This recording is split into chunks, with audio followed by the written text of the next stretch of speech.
মনে রাহিম রসুনের আছে জাদুকরী গুণ, কিন্তু ইহা নির্ভর করবে আপনি ঔষধ হিসাবে খাবেন না পথ্য হিসাবে খাবেন না খাদ্য হিসাবে খাবেন।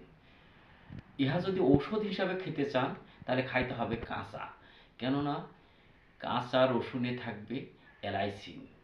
এই অ্যালাইসিন ঔষধ আকারে কাজ করে, ইহা প্রাকৃতিক অ্যান্টিবায়োটিক।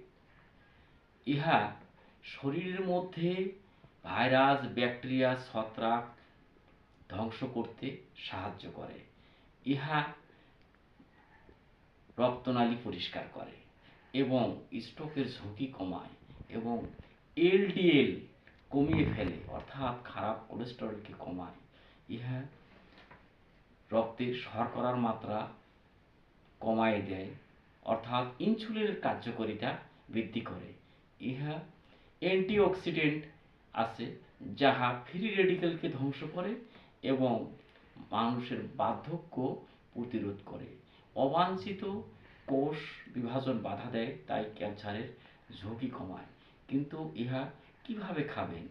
সকালবেলা যদি ১-২ কোয়া রসুন পানি বা মধু দিয়ে খাইতে পারেন ভালো।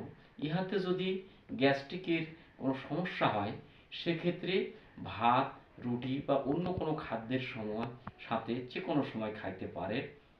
আর যদি কখনো অতিরিক্ত অ্যাসিডিটি বা আলসার থাকে তাহলে ইহা খাওয়া যাবে না। তারপরে আসেন পথ্য হিসাবে, যে ঔষধ এর পরে আমরা যদি ভাবব পথ্যের কথা, ইহাতে আছে ভালো কিছু ভিটামিন, যেমন বি6, ভিটামিন সি, যাহা তাপে নষ্ট হয়, তাই সামান্য পরিমাণে ভেজে বা তরকারির শেষ অংশে দিলে ইহা পাইতে পারেন।